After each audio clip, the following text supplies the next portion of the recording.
What is up, guys?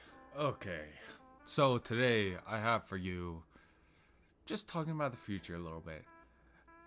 As you guys can tell, I'm not very happy with how the NBA is right now. So, I want to give a shout out to De'Aaron Fox. Bro has had, torn ligaments in his wrist since the beginning of the season, and he still thugged it out. Still was absolutely balling. What a guy. And Kings, how stupid and ignorant can you be to trade him out away? But this is one I want to talk about. So, with now having Fox, Wemby, potentially Vassell, Sohan, Keldon Johnson, and I'm forgetting somebody on the Spurs, but I digress.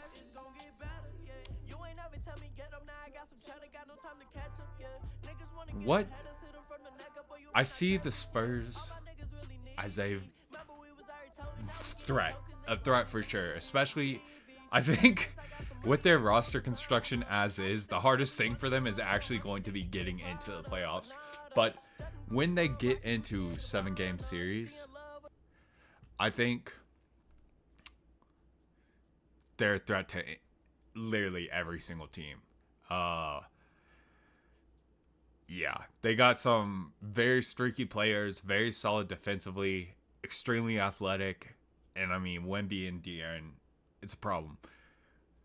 The problem I see the Spurs having really, and you can say, Sohan might be able to take care of this, but centers like Zubac, strong centers that play down low, and oddly enough, I think the first time Wemby played Zubac, Wemby absolutely dominated him. And the second time around, Zubac, I think he put up 30 and 20 or something like that. Let me check.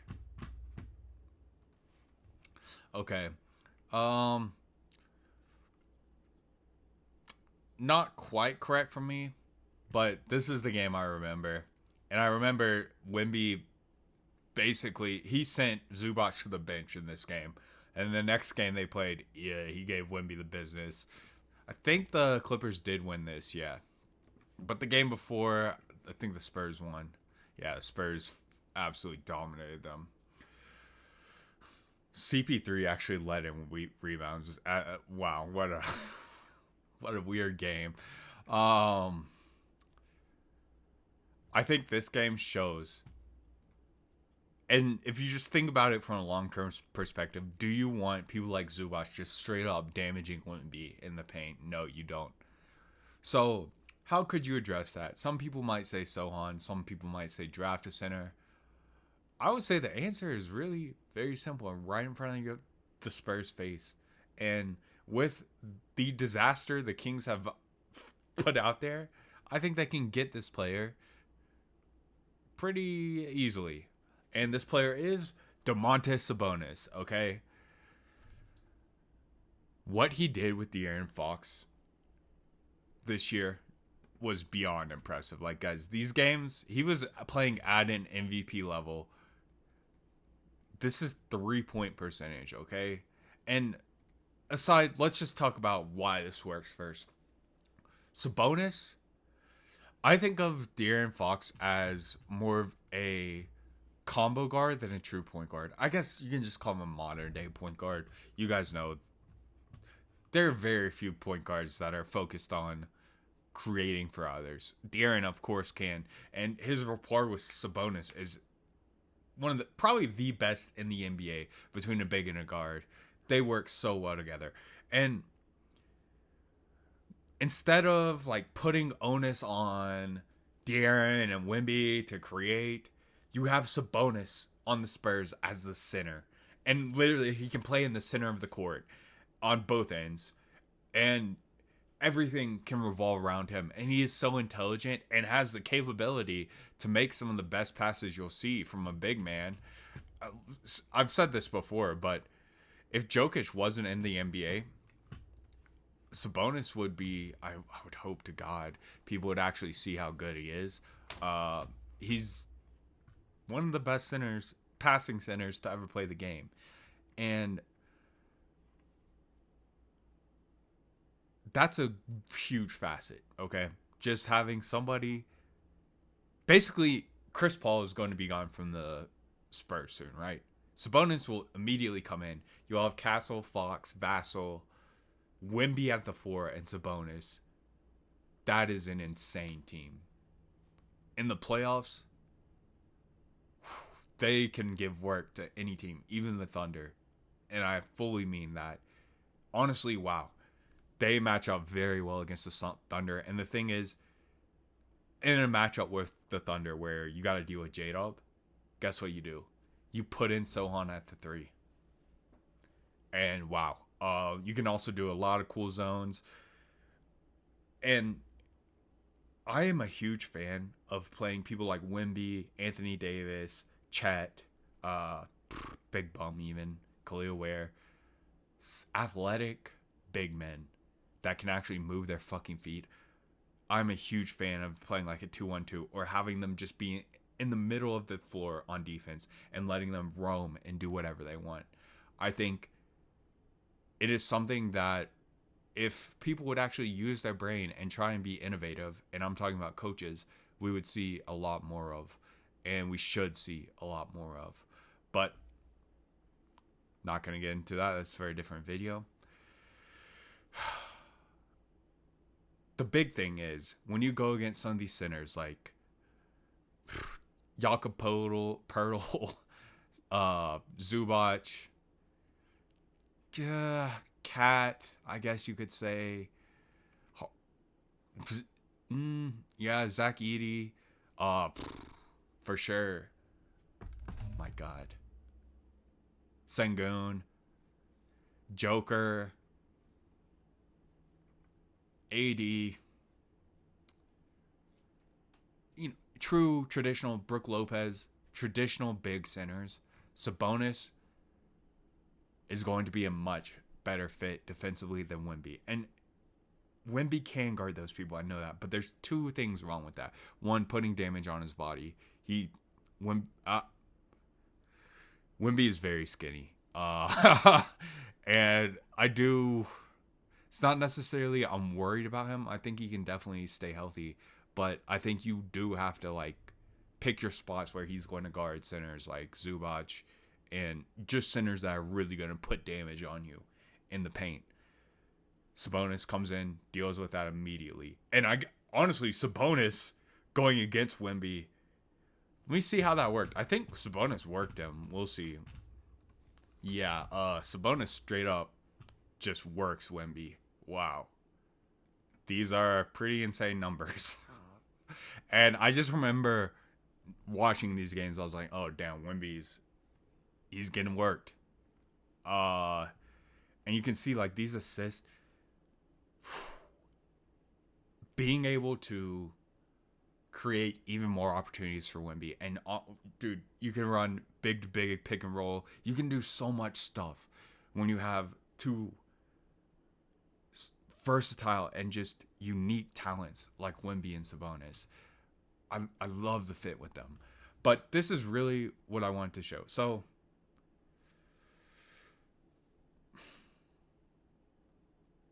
I think Wemby takes a lot of threes because they're late in the shot clock.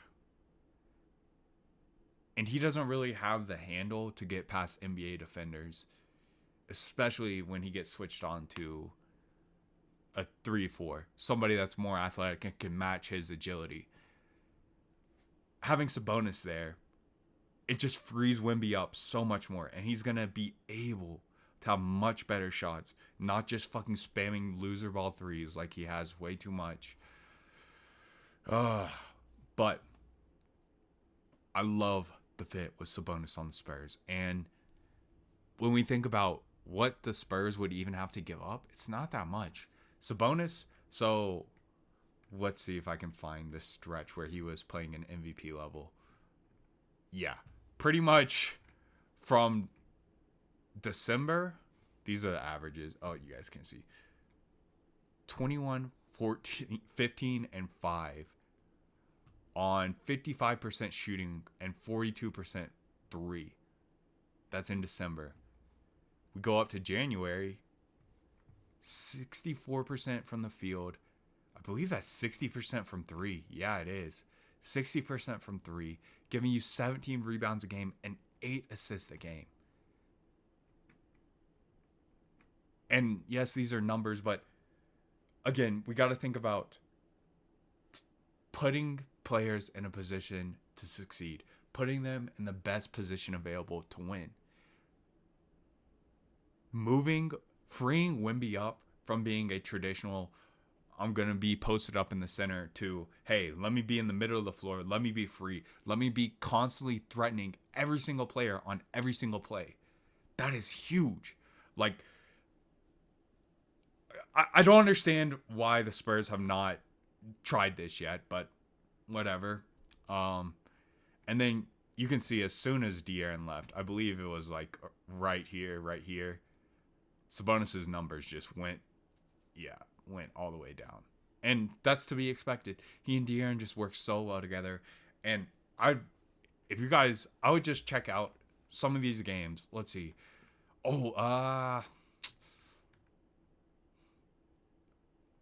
This game, I can't remember, but just, yeah.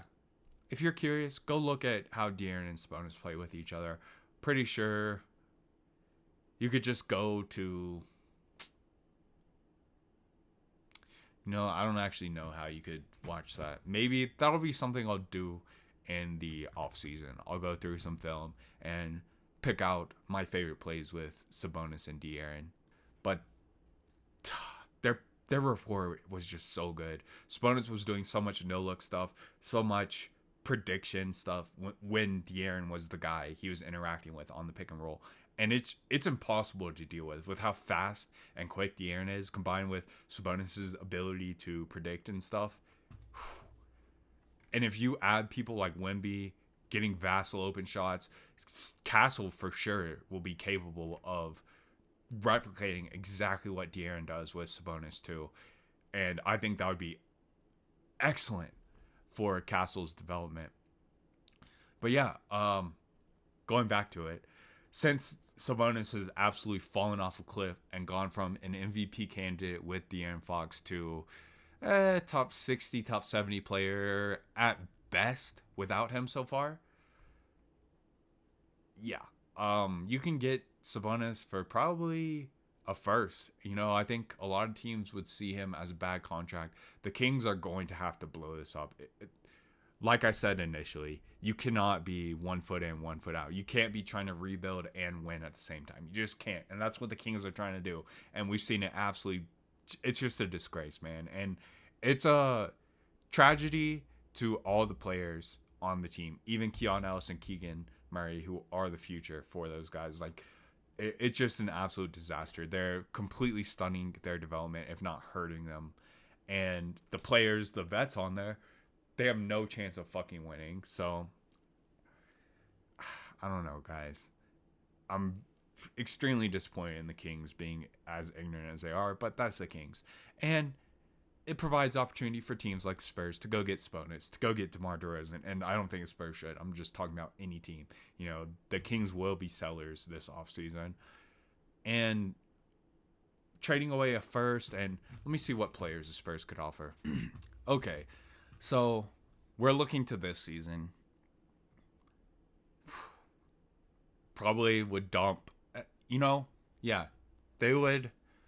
I think Sabonis is close to a max player, so probably just do something like Harrison Barnes, Keldon Johnson, and a first and some seconds. I think that would be pretty easy to get done. Could possibly add Champagne, some of these other pieces, but their core is Fox, Vassell, Wemby, Castle, Sohan. And yeah, I am a big fan of Champagne, but especially with Vassell now pretty much having his spot cemented, I think it's best for both the Spurs and Champagne to find a new home, although his contract is very, very team friendly, so it might be worth just taking in. Oh wow, dude, this Bismack is putting in a ton of work for the Spurs. It's pretty disgusting he's only getting paid that much. That is, this can't be right. That has to be for the first 10-day Who knows? Okay, different video. Okay, and yeah, here's Sabonis' contract. It's pretty steep, you guys, but it lines up pretty well with having to pay Wemby. Yeah, I, I'm. I think it's the way for them. And like I said, just trading away Keldon Johnson and probably Barnes for salary. Add a first, possibly add another young player, and it's done.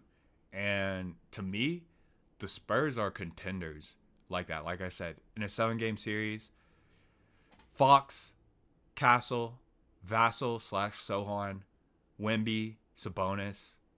That is a very, very, very scary team. And possibly having Keldon come off the bench, they'll be able to add another player who will be a 6-man. And Keldon, shout out to Keldon because he